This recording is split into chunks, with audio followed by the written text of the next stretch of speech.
everyone, and welcome back to Heavy Chess Lab. This game is between the Ukrainian Ossip Bernstein with the white pieces and Cuban legend and grandmaster Raul Capablanca with the black pieces. It was played as part of an exhibition match in 1914 in Moscow, and it is a perfect example of why you should study the games of the best players, because some of the ideas can be employed in similar positions. Once we reach that first key moment of the game, I will show you a couple of examples demonstrating that exact concept. So alright, let's just get started. We have d4, d5, c4, e6, knight to c3, knight to f6, the knight comes to f3, bishop e7, bishop g5, castle, e3, and knight b to d7, and this is the orthodox defense of the Queen's Gambit decline. I have a video that I will leave in the description below for some of the main ideas that you can play from both sides. In the game, rook to c1 is played, b6. Capablanca is trying to go for the standard setup of bishop to b7 followed by c5 with the hanging pawn structure. C takes d5 is played, and this is a very common reply to b6, since now after e takes d5, when the bishop comes to b7, it would just simply be staring at its own pawn. So e takes d5 and queen to a4. And this is a very interesting idea against this kind of setup. As mentioned earlier, black wants to play the move bishop to b7 and c5. So one of the main ideas of queen to a4 is to actually trade this light square bishop with blacks on c8, so that after he plays c5, the hanging pawns will not have the protection from the bishop on b7. So in the game we have bishop b7, bishop to a6, as we mentioned. This is one of the main ideas of white to try to trade these bishops. Bishop takes a6, queen takes a6, c5, and bishop takes f6 happen in the game. And this move is simply just bad. The intention was to remove another defender from the hanging pawns, but you can always play this move. So why not make a move that you have to make anyways, for example like castling, and wait to decide if you want to trade your bishop for the knight. For example, if you castle here, and queen to c8, trying to simplify and trade queens, queen takes c8, rook a takes c8, d takes c5, pawn takes on c5, having the hanging pawn structure, but these pawns are now going to come under attack after the move rook f to d1, the knight comes to b6, protecting the pawn since it was attacked twice. Bishop takes f6 now, and after bishop takes f6, the trades here, and white is just simply up a pawn and will have the better chances to win this game. But returning to the game, after knight takes on f6, d takes on c5, b takes on c5, and here we have the so-called hanging pawn structure with the pawns on c5 and d5. White castles here, and Capablanca plays the move queen to b6, attacking the pawn on b2, and obviously trying to trade queens if white decides to here. White continues with queen to e2. Now, trading queens, coming back into the previous position, trading queens is not such a good idea. If you capture here, black will capture. This reinforces and actually fixes the pawn structure for black, and also gives black the chances to attack down the open half a file.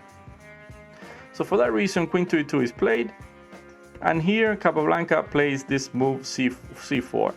And perhaps the most significant move of the game, and the one I wanted to discuss, as we will see a couple of examples here. One 30 years after this game, and the other 60 years after this game. And at first glance, it looks as though this move is absolutely horrible. It leaves the square on d4 unprotected, so a piece can occupy it. And it breaks the pawns here from c5 and d5. And one potential idea of those two, the hanging pawns, is to actually play the move d4 at some point. But in Capablanca's own words, in this type of structures, what white wants to do is play one of the rooks to c1, that's already there, bring the other rook to d1 and attack the hanging pawns. And what black wants to do is put a rook on c8 and a rook on d8 and protect the pawns from the rear.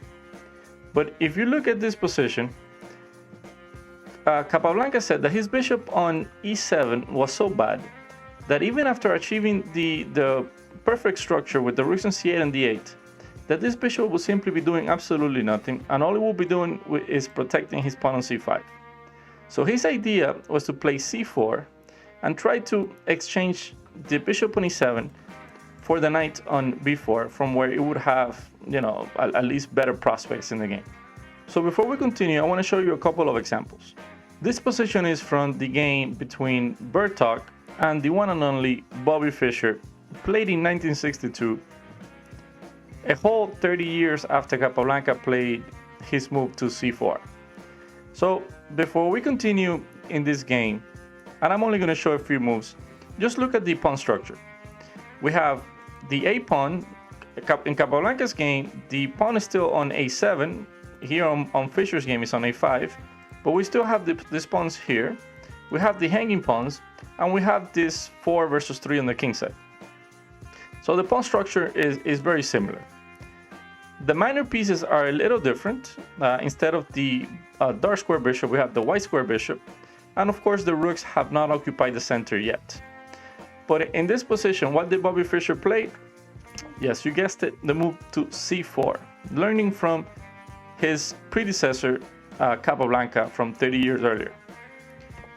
Knight to f4 is played in the game. Rook f to b8, attacking the pawn on b2. And there's not really a good way to protect in this pawn. But white tries rook to b1, rook a to b1. But after bishop to f5, this bishop attacks the rook, which is the only thing protecting this pawn. The rook comes to d1. Knight to f6 played. Taking everything on b2 is not possible, since after everything takes on b2, for example, queen takes, rook takes, this rook would take on d5, attacking both the bishop and knight. So for this reason, knight to f6 is played, putting more protection on the pawn on d5, rook to d2, protecting the pawn on b2, and here Fischer played the move g5, and here black has a more favorable position to play. Now, in this other example, again, look at the similarities in the pawn structure in this game. We still have a pawn on the a file, we have the two hanging pawns, and the 4 versus 3 on the king side. This game was played between Timon and Nigel Short in 1993, 30 years after the Fischer game and a whole 60 years after the Capablanca game. But what did Nigel Short play here?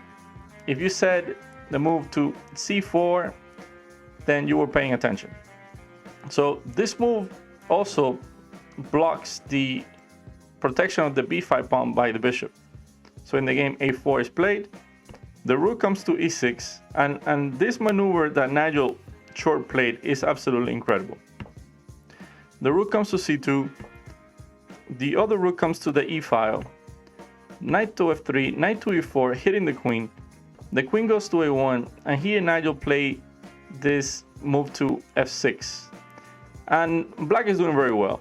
And here white continue in a very principled maneuver with rook to d4, occupying the square on d4 and also blockading anything from coming down the d file. But this just ends up being a mistake. Rook takes f3, g takes f3, queen to g6 check, the bishop gets to g2, and knight to g5 here, attacking the rook on c2 with the queen. Rook to c1, and after knight takes f3, king to f1, we simply capture on d4, queen takes d4, queen to f5, protecting the pawn on d5, and Nigel Short was just up a pawn and ended up winning the game. So coming back to the game, after c4 in the Capablanca game, rook f to d1 is played, we protect with rook f to d8, knight to d4, blocking the pawns, and it's a very nice outpost for the knight. Bishop to b4, and here we start to see the fruits of the c4 move. Black intends to trade his useless bishop for the knight, as we mentioned earlier. b3. White was not happy, since a move like rook a to b8 followed by bishop takes c3 and the pawn on b2 will be hanging. Rook a to c8, b takes c4, but this gives black a very crucial pass pawn. D takes c4, rook to c2, trying to double rooks down the c file and start putting pressure on the pawn. Bishop takes on c3, rook takes on c3, and knight to d5.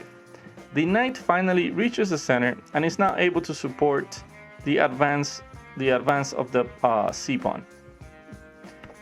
The rook comes back to c2 since it was being threatened by the knight. c3, rook d to c1, putting maximum pressure on this pawn on c3. Rook to c5, and here we have a little game of tickle where Capablanca is trying to set up some tricks for his opponent. Knight to b3, attacking the rook. Rook comes back to c6. Like I mentioned, a game of tickle. Knight comes back to d4, and Capablanca played rook to c7, setting up the trick that I mentioned before for which white falls. Here white continued with knight to b5. White should have remained passive and played the move queen to e1.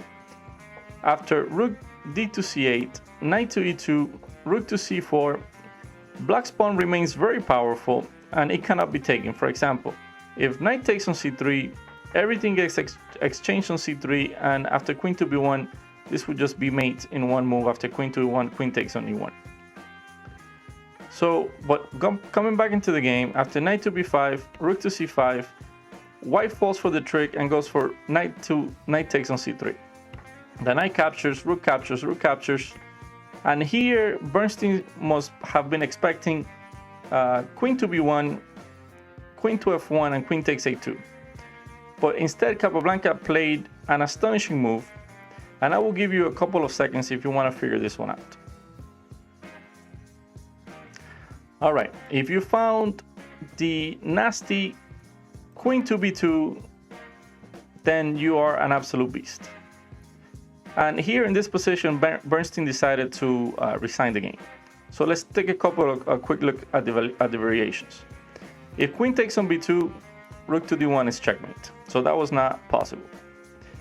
If queen to c2, then we can simply go queen check, queen covers, rook to d1 check, queen takes, and queen takes is again checkmate.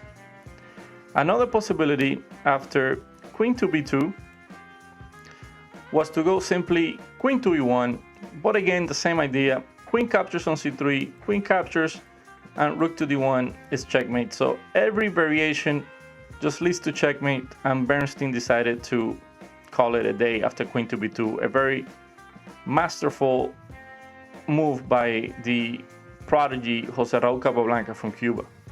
Hope everyone enjoyed this game, and if you ever have this position, don't forget to play c4. Many other grandmasters have played it, and if you do it, you would just be looked at as a genius. As always, stay safe, have a great day, and show respect to your opponent. Happy learning. Bye-bye.